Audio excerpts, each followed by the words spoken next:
امیر ایسا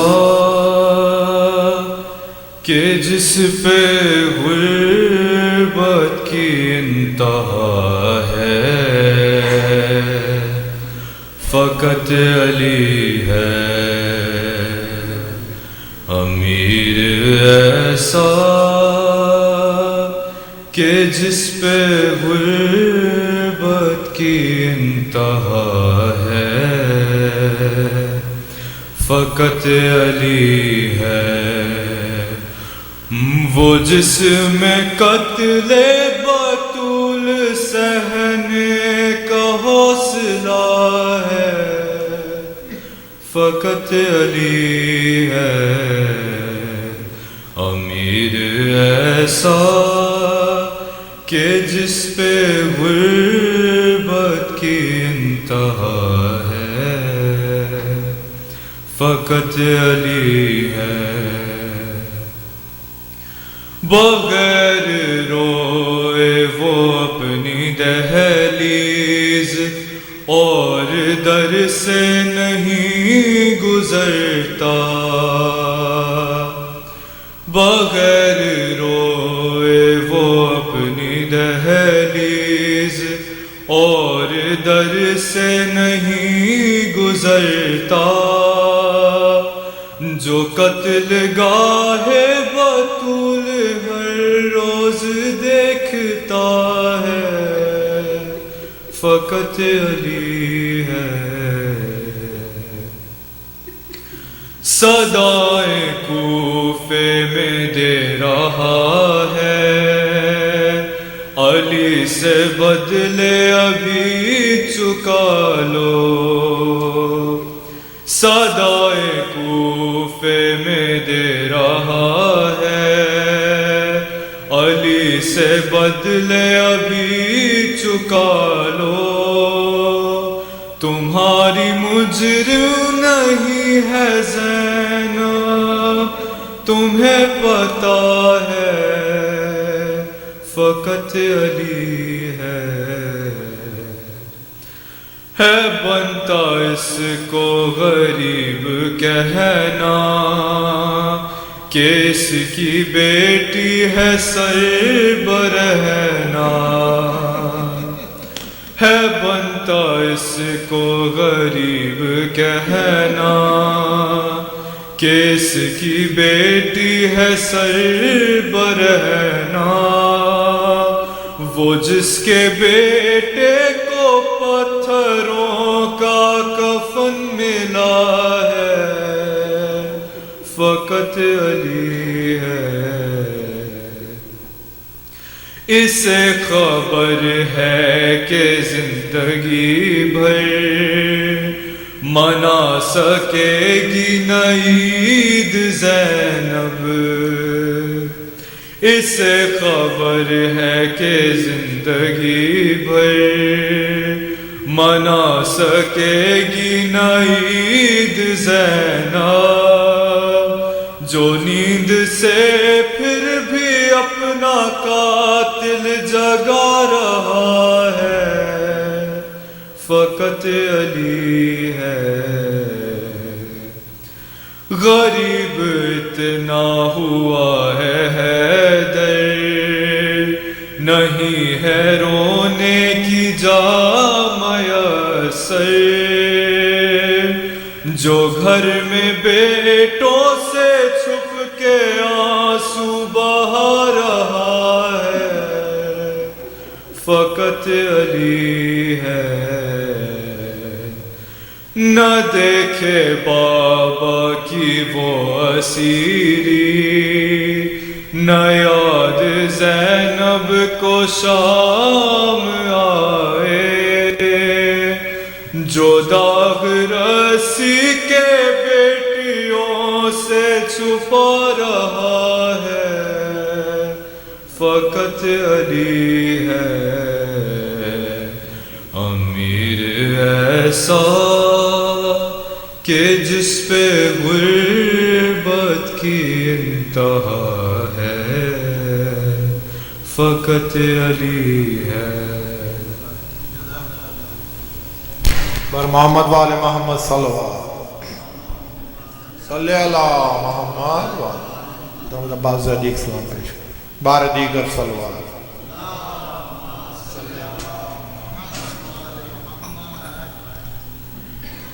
ایک صلوات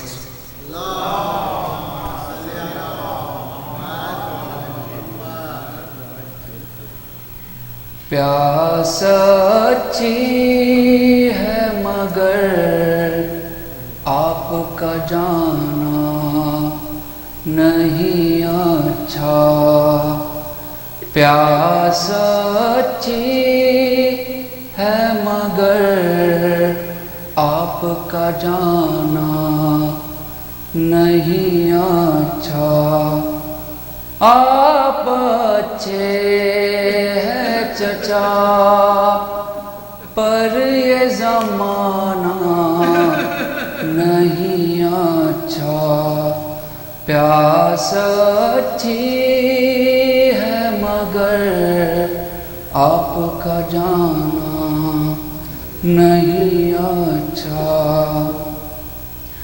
آسمان روئے گا قیاموں میں قیامت ہوگی آسمان روئے گا قیاموں میں قیامت ہوگی بن علمدار علم خیموں میں لانا نہیں اچھا صرف ایک رات میں کیوں بوڑھا ہوا ہے سجاد صرف ایک رات میں کیوں بوڑھا ہوا ہے سجاد سر کھولے ماں کے بیٹوں کو دکھانا نہیں اچھا ایک شہزادی تھی جس شہر کی بی بی زینب ایک شہزادی تھی جس شہر کی بی بی زینب اس کے بازاروں میں زینب کو پھرانا نہیں اچھا جیسے زندان میں سکینہ ہے ملی بابا سے جیسے زندان میں سکینہ ہے ملی بابا سے اس طرح باپ سے بیٹی کو ملانا نہیں اچھا خوش نصیبی ہے جو دے باپ کو بیٹا کاندھا خوش نصیبی ہے جو دے باپ کو بیٹا کاندھا باپ کا لاش جوان ہائے اٹھانا نہیں اچھا خبر اصغر کی بنا کر ہے پریشان حسین خبر اصغر کی بنا کر ہے پریشان حسین آگ سی ریت میں ایک پھول چھپانا نہیں اچھا پیاس اچھی ہے مگر آپ کا جانا نہیں اچھا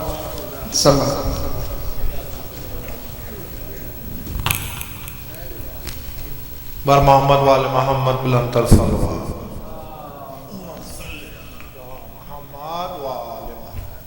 to request Marshal Intelligence to come forward, Majlis, please. I'd like to request everybody to come forward. There's a lot of people coming behind you. Wa Muhammad wa ali Muhammad salawat.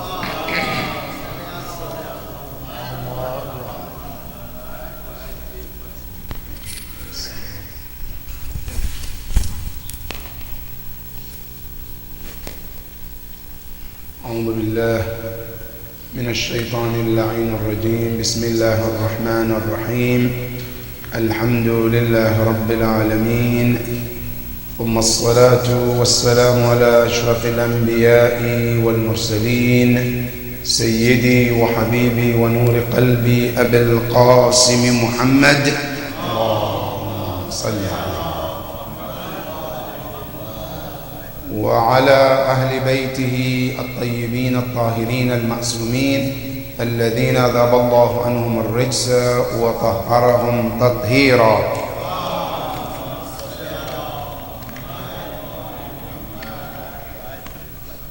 Request of Surah Al-Mubarakat Al-Fatiha for المرحوم Syed أشفاق رزوي كنيز Haider بكري Begum كميل حسين زهير حسين علي آمر ليلى بيغم إعجاز بدر أم الخير علي أبرار أمير. May Allah be pleased with all of them. Surah Al-Mubarakat Al-Fatiha. Bismillah ar-Rahman ar-Rahim.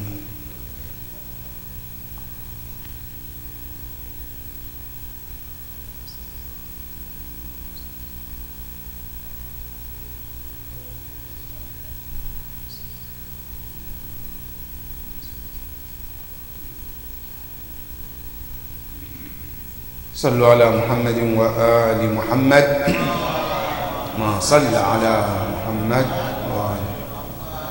قال الله العلي العظيم في كتابه الكريم. بسم الله الرحمن الرحيم. والذين إذا فعلوا فاحشة أو ظلموا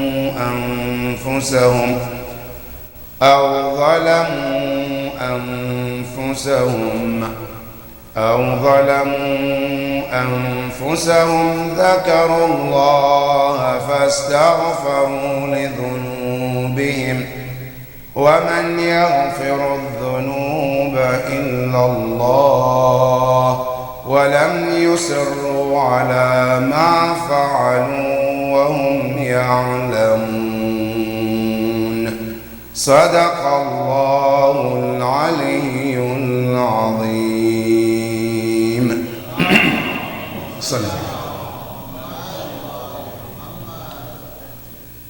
We are in the month of Ramadan, which is known as the month of Tawbah and repentance and returning to Allah subhanahu wa ta'ala.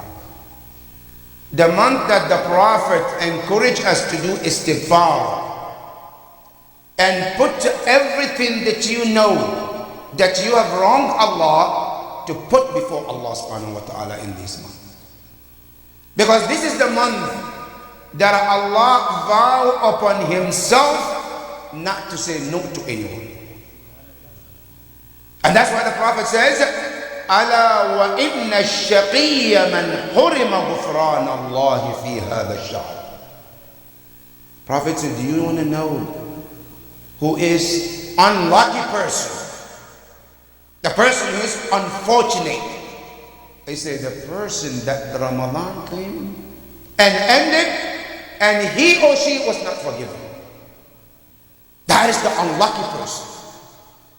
So in the month of Ramadan shouldn't come and end and a person is not forgiven. And that is why this verse is about the importance of Tawbah. And this surah or this verse is the surah of hope for all sinners. And we're all sinners. And not only that, don't underestimate the power of Tawbah. And don't ever look down upon Tawbah, because Tawbah is a great act of ibadah. Allah subhanahu wa ta'ala in the Quran, what does he say about those who repent? Now you look in the Quran, Ya Allah, what are the people you love the most? Allah subhanahu wa ta'ala says, Inna Allah yuhibbul muttaqeen. Allah says, I love people who are pious. Allah says, Inna Allah yuhibbul muhsineen. I love people who are kind. One of the group of people Allah love, Inna Allah yuhibbut tawwabin. Allah says, I love people who repent. When they make a sin, they wrong Allah, they find a time to come back to Allah and ask Allah for forgiveness. Allah says, I love those people. And Rasulullah also encouraged us too.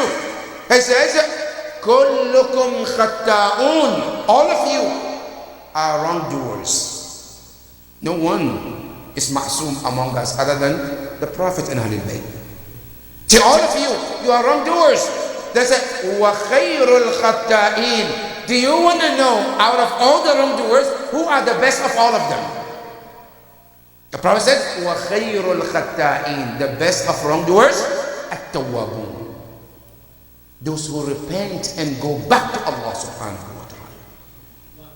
So this verse is a verse of hope for all the sinners. And more so about specifically this verse, it was revealed upon the Prophet sallallahu alayhi wa alihi wa sallam. Allahumma salli ala. According to the Mufassirin, they said, one day Rasulullah was at home. Suddenly he had a knock at the door. Somebody was knocking. Rasulullah came out, and there was a man called Mu'adh, one of the companions. Ya Mu'adh, what's the matter? So, Ya Rasulullah, there's a young man at the door. What does he want? Mu'adh said, Ya Rasulullah, he said he wants to see you, he wants to talk to you. The Prophet said, okay, let him come in. The young man came. As he walked in the room of Rasulullah, he walked in with the scream and cry and tears. And he fell on the feet of Rasulullah. The Prophet says, Ma yubkik ya shab. What's the reason of your crying? What's the matter? Say, Ya Rasulullah, I committed a sin that I cannot forgive myself, Ya Rasulullah. The Prophet said to him, Ya shab, Allah will forgive you. Say, Ya Rasulullah, I don't think I will be forgiven. The Prophet says, Ya walad, Ya shab, is your sin greater than the mountain of Uhud? Or the mountain of Uhud is greater than your sin? He said, Ya Rasulullah, my sin is greater than the mountain of Uhud. The Prophet says, Ya Shab, even if so, Allah will forgive you. He said, Ya Rasulullah, I don't think so. The Prophet asked him the second question. Ya Shab, أذنبك أعظم أم السماوات أعظم? Is your sin greater, or the heavens in combined, all the seven heavens, are they greater, or your sin is greater? He said, Ya Rasulullah, my sin is greater than the seven heavens. The Prophet said, Ya Abdullah, even so Allah will forgive you. He said, Ya Rasulullah, I don't think so. The Prophet asked him the third question, Ya Abdullah, أذنبك أعظم أم الأرضين السبع أعظم? Is your sin greater, or the seven earth are greater than your sin? He said, Ya Rasulullah, my sin is greater than seven earth. The Prophet said, even so Allah will forgive. He said, I don't think so, Ya Rasulullah. Rasulullah asked him the next question, Ya Abdullah, أذنبك أعظم أم السماوات والأرض أعظم?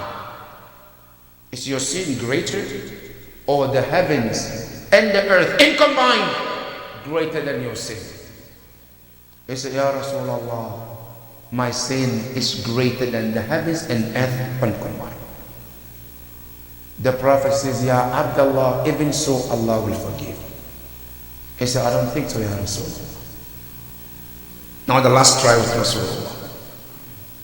Rasulullah said, Ya Abdullah, adhanbuka a'adham amillahi a'adham. Now I talked about creation. You say your sin is greater than all the creation. Is your sin greater or Allah is greater than your sin? He looked and says, Ya Rasulullah, Bala Allahu a'adham min dhanbi. See, Allah is greater than my sin. Then Rasulullah said, then Allah will forgive you. Say, Ya Rasulullah, I don't think so. Then the Prophet said, what is your sin? Tell me, what is your sin? Say, Ya Rasulullah, I am a thief. What do you steal? Say, Ya Rasulullah, I steal in graveyards. I go to graveyards and that's why I steal. So what do you steal in graveyard? I say, Ya Rasulullah, whenever somebody dies, they bury the person, I go and dig the grave at night. Take the body out, take the coffin of that person and sell the coffin and take that as my livelihood. That's what I do. You know, when Rasulullah heard this, according to the narration, the Prophet himself shaking from that sin. Say, look, one thing is if you steal somebody who is still living. Now somebody's deceased, they got buried. You take the coffin and you sell it, and that's what you do. And not, is it, the Prophet asked him, how long have you been doing this? Say, Ya Rasulullah, 7 years. 7 years you've been doing this? But what made you to start to come to me? He said, Ya Rasulullah, there was a lady who died recently, few days ago, and she was buried. I went to the grave, as usual, I took it out of the grave. I took the coffin. As I turned to leave, I heard a voice coming from that marhuma. Spoke to me. What did she say? The marhuma said, Ya Abdullah, I died. My family, they put me in coffin. They washed me. They bought me. They breaded me. And here you came, you took me out of grave. You stole my coffin and you left me with nothing. May the Almighty Allah's anger be on you. So those words has gotten in my heart. And that's why I came to Ya Rasulullah. Rasulullah looked at him and he said, Ya Abdullah, this, what you just told me, have shook me myself.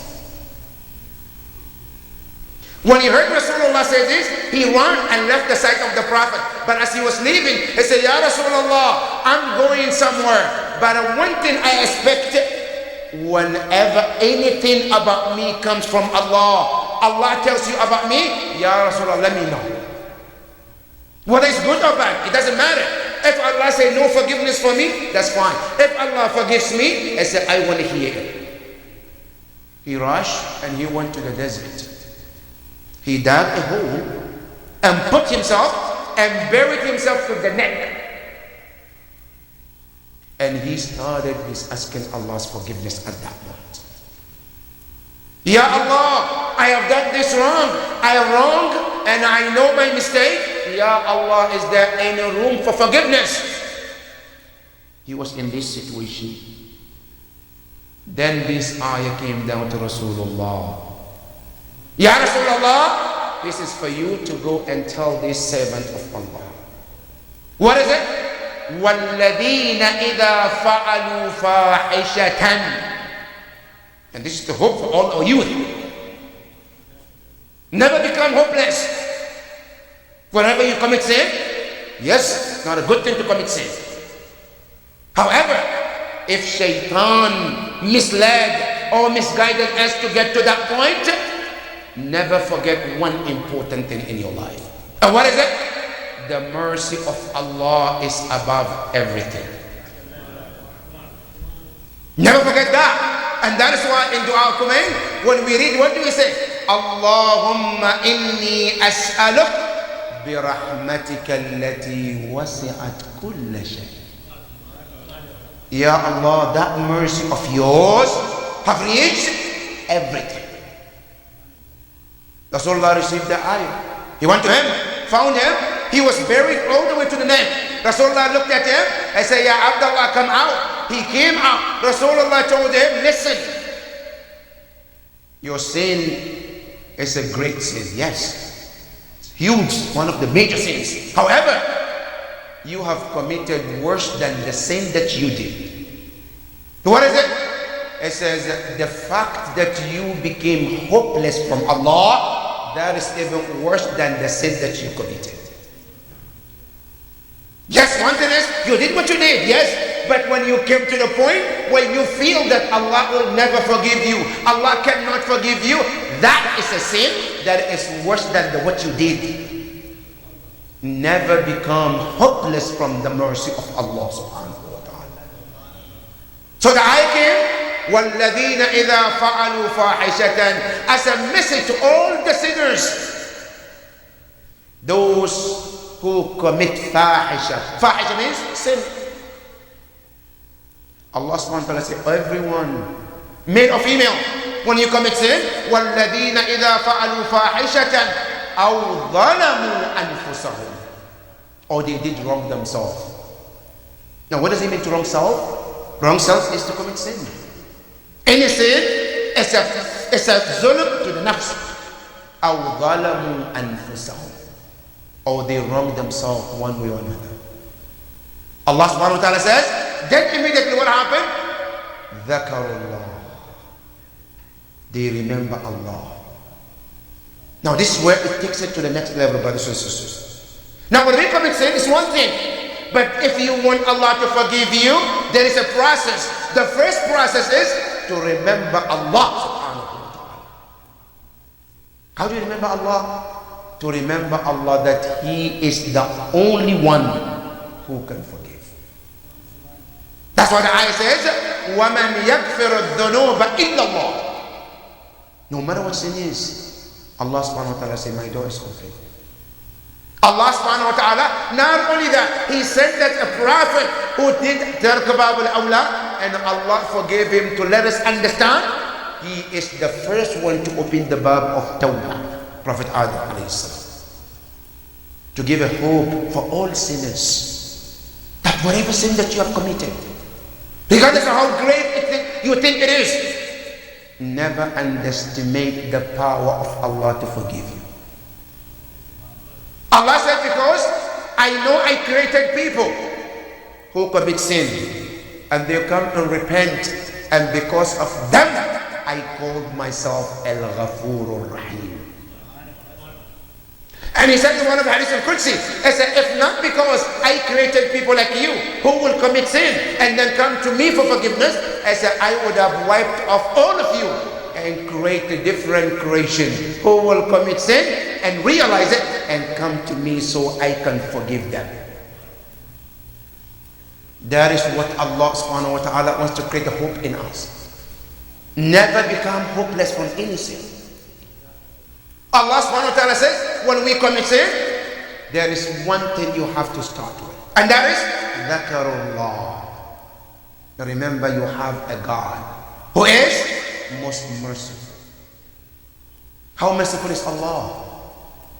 How kind is Allah? Now you go to the tafsir, they say Allah subhanahu wa ta'ala, before He created punishment, He created mercy, 100 dose of mercy. And He took one out of the 100, one mercy, and divided among all the creation, and kept 99 for Himself for Yawm al-Qiyamah. That Yawm al-Qiyamah, when we come, it doesn't matter the sin that you committed. When you come to Allah with sincere heart, Allah subhanahu wa ta'ala says, I forgive you. That is one of the rahmah of Allah subhanahu wa ta'ala. But before Allah forgives you, there is something called shartiha wa shurutiha. The conditions. Meaning what? I cannot commit sin and wait until the last minute and tell Allah, Ya Allah, forgive me. No, Allah says, I have conditions. You just have to come through that conditions and you will be forgiven. How so? Allah says, Dhakarullah. They remember Allah. They say, Fastaghfarullah. They ask Allah for forgiveness. They do istighfar. But how do I start istighfar? Where do I start? Do I just come and say, Astaghfirullah and that's it? No, here Imamuna Amirul Mu'mineen Salawatullahi wa salamu alayh. Allah. Give us a better understanding of istighfar and tawbah. Now, by the way, when you say tawbah, what does it mean? At-tawbah in Arabic, bimana ar-ruju'u ila Allah. You return to Allah. Why at-tawbah is called means return? Because every sin we commit, it creates a distance between you and Allah. Every sin we commit, it creates distance. You distance yourself from Allah. So tawbah means what? I am coming back to Allah subhanahu wa ta'ala. Now, how do I come to Allah subhanahu wa ta'ala? Allah subhanahu wa ta'ala tells you, the first thing is, you realize your wrongdoing. I know in the bottom of my heart, I am wrong. That's the first step of tawbah. You know, after the battle of Uhud, when Hamza alayhi salam was killed, and you know who killed him? Wahshi. Wahshi was the killer. And Wahshi killed Hamza because he was looking for freedom. Because after the battle of Badr, Bani Umayyah, they wanted to revenge at any cost. They couldn't handle the fact that they lost some of their loved ones. Hind had Wahshi as his slave. And she said to him, and he said to Wahshi, you will be freed. But if you do one of the three things, what are they? He said, the battle is going to come soon with the Muslims, with Muhammad and his companions. If you can go and kill Muhammad, that's it, you're free for that. Just kill Muhammad and you're done. Wahshi said, look, there is no way I can kill Muhammad. Why? Wahshi said, because I know Muhammad, he's always surrounded by the companions. Before I can get to him, I will be killed. So no way I can get to Muhammad. The option is out. What's the next option? It's to kill Ali. If you kill Ali, you're free. Wahshi says, look, I can't kill Ali either. So why? So because Ali, when he fight and he sees back and front at the same time. So there's no way I can get Ali. So what's the next choice? So the third choice? Hamza. Say, Hamza, I can try. If I kill Hamza, am I going to be free? Say, sure, that's your freedom. Wahshi came to the battlefield not to fight anyone, just to kill Hamza and get his freedom. That's it. So Wahshi came and he was hiding behind the mountains and looking at the movement of Hamza. That's it. Until Hamza was fighting one of the mushrikeen. Wahshi came from behind, stabbed Hamza alayhi salam. Hamza became shaheed. Now Hamza alayhi salam, not when he was killed and that's it. Hamza, now one of the reasons Hamza is called Sayyid al-Shuhada, because what happened to Imam Hussein, and small of it happened to Hamza too. You didn't kill Hamza and that's it. No.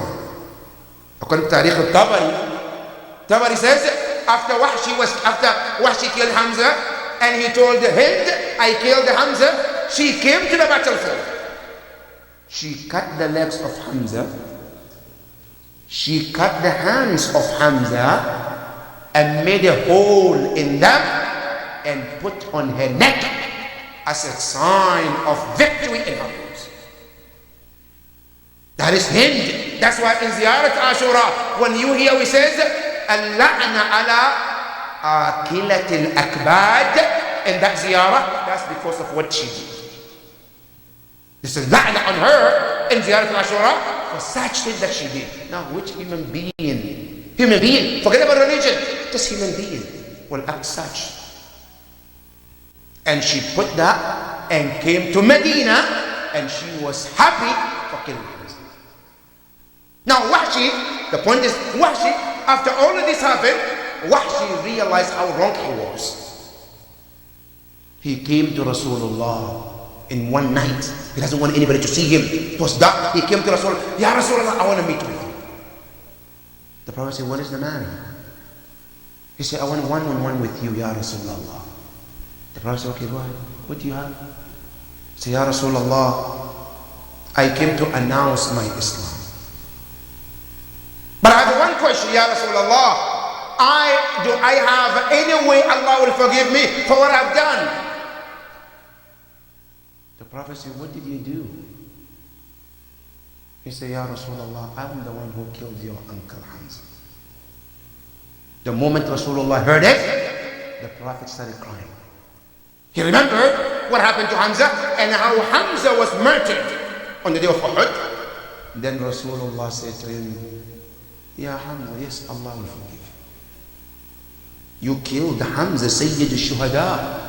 And you realize how wrong you are. And you came to me and you want me to ask Allah for forgiveness. He said, I will. But one thing, Wahshi, I want you to do me a favor. What's the favor, Ya Rasulullah? He said, غَيِّبْ وَجْهَكَ عَنِّي. Please don't stay close to me. Why, Ya Rasulullah?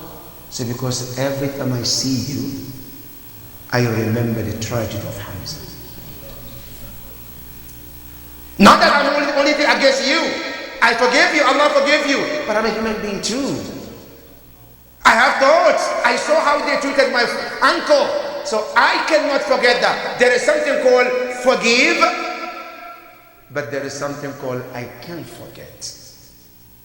I forgive you, yes. But can I forget? No, I can't. غيب عني الوجه. Live your life, you forgive, be Muslim.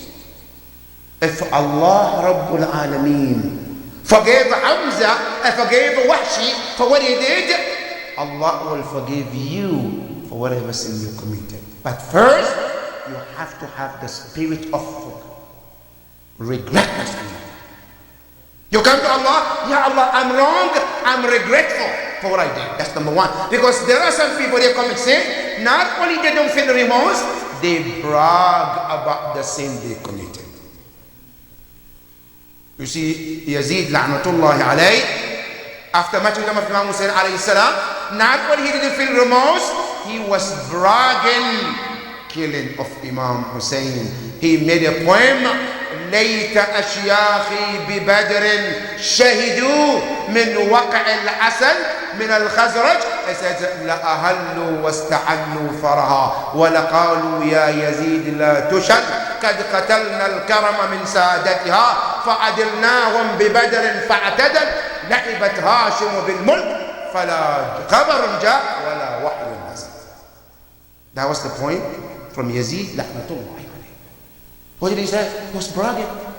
He said, I wish my ancestors, Abu Sufyan, I wish they were all there to see what I have done. What did he do? He says about what happened and what I did today. He said, La ahallu, they would have welcomed me. Al-ahlan wa sahla. La ahallu, they would have said, well done, welcome, Ya Yazid. La tushal, may God keep your hand up. For what? For killing the grandson of the children. لقالوا يا يزيد لا تشل قد قتلنا الكرم. We have killed the noble ones from the grandchildren of the Prophet. فعدلناهم. Then we compare them with what? ببدر فاعتدل. And we find the comparison very equal, fair. What? Rasulullah killed my grandfathers. I am now killing his grandchildren in Karbala. Now grandfather, grandchildren. So now it's fair. You killed my fathers, I'm killing your grandchildren. Then finally he said, فَلَا خَبَرٌ جَاءَ. I don't believe there is a message from something called God. Now for those who say that they don't understand how Yazid is not a Muslim, Yazid himself saying in his own poem, فَلَا خَبَرٌ جَاءَ. There is no news from the sky. وَلَا وَحْيٌ نَزَلَ. No revelation even came down. And then you call that person Amirul Fasiqeen. Okay, may Allah unite you with him Yawm al-Qiyamah in Nar. How can he be when he said La khabarun ja'a wa la wahyun nazal? That's what happened. And the Prophet sallallahu alayhi wa alihi wa sallam forgave Allah. The Prophet forgave him even with what he did. Now, not when you go to Allah or the Prophet, you have to also to be forgiven, you have to go through the door of Ahlul Bayt alayhi salam. Because Rasulullah is the gate to Allah, and the Ahlul Bayt are the gate to Rasulullah. And that is why on the day of Ashura, we learn the lesson of Tawbah and forgiving, and the spirit of forgiving from Ahlul Bayt alayhi salam. And when is that? When that man called Harbun Yazid al-Rayahi, a night of Ashura, when he realized the truth and the fact. Now, brothers and sisters, there is something very important here to learn. Sometimes it's okay to be in the wrong group. The group, it's a wrong group, but you didn't know. But the moment you realize this is the wrong group, that is when it becomes wajib upon you to make a decision and leave. Now in the wrong group, yes, but I don't know. Now you find out there is no justification to be there when you have the knowledge that it's the wrong group. And Hur gave us this lesson. Hur was with Ubaydillah ibn Ziyad and Omar ibn Sa'ad because he didn't know. He knew when Imam Hussein was coming, they told him, Ya Hur, go and meet Imam Hussein on the border. Don't let him come into Kufa. Take him as any way you want to take him, but make sure he doesn't come into Kufa. Why? Because they realized Ubaydillah ibn Ziyad before that, he made an experiment in Kufa, and he realized how much people love Imam Hussein. And he knew if Imam Hussein to come to Kufa, that's it. You know why? Because there was a night Ubaydillah ibn Ziyad, he dressed like Imam Hussein. He wore the turban, he wore the Aba and Kaba, and he walked out acting like Imam Hussein. And the way amount of people who came behind him, he was even scared. So he realized if Imam Hussein to come here in this city, there will not be a way for them to survive. That's why he told Hur, go and stop him. Don't let him come in the city. Now Hur also went. That's what he was told. Don't let him come in the city, but there's no word about killing him. Right? So when he met Imam Hussein, he took Imam Hussein and made sure that Imam Hussein couldn't come to Kufa. Where finally they came to the land called Karbala. They settled there. The first night they were there until the night of Taswa.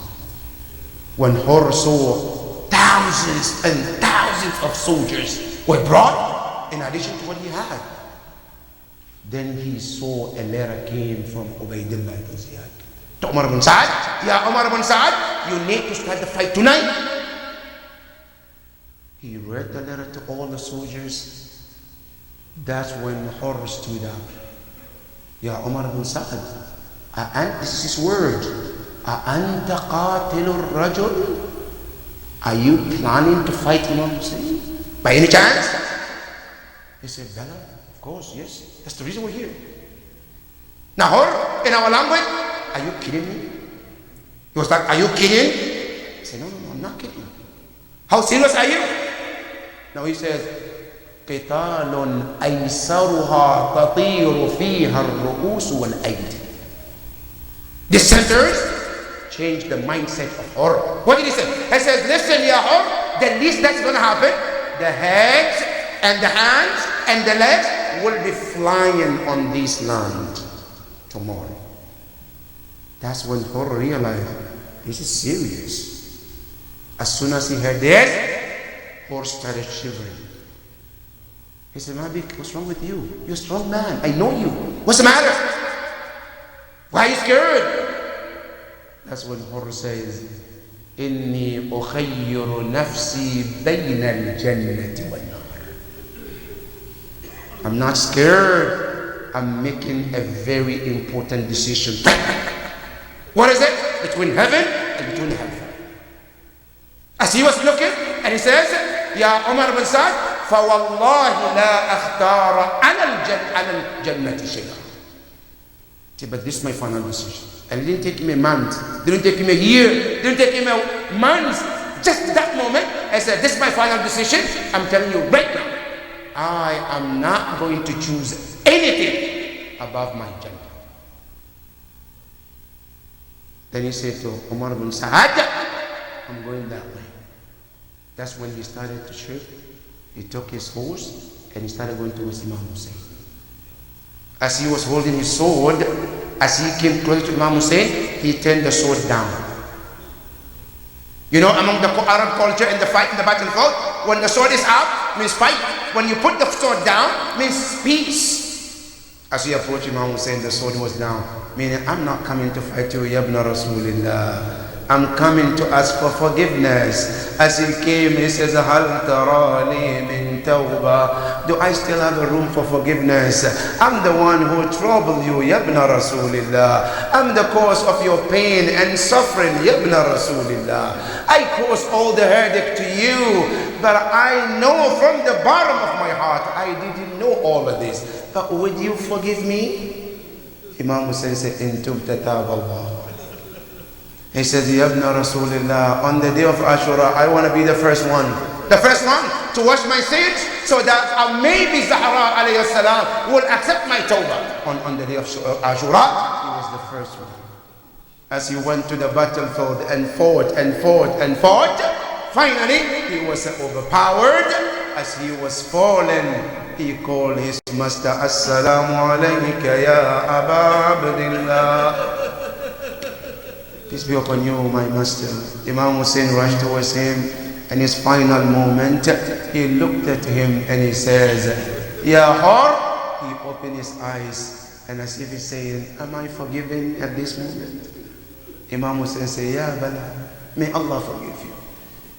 He died in the arm of Aba Abdillah. After his martyrdom, Imam Hussein looked at him and says, Ma akhta'at ummuka id sammatka hurra. He said, your mother didn't make mistake when she called you hur. Hur means a free man.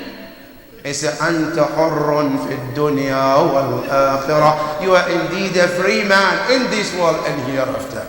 وَسَيَعْلَمُ الَّذِينَ ظَلَمُوا أَيَّ مُنْقَلَبٍ يَنْقَلِبُونَ وَالْعَاقِبَةُ لِلْمُتَّقِينَ.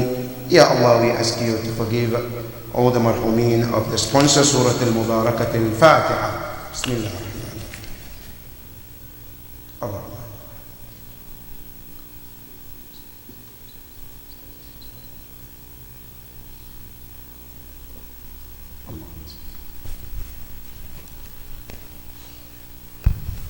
No problem.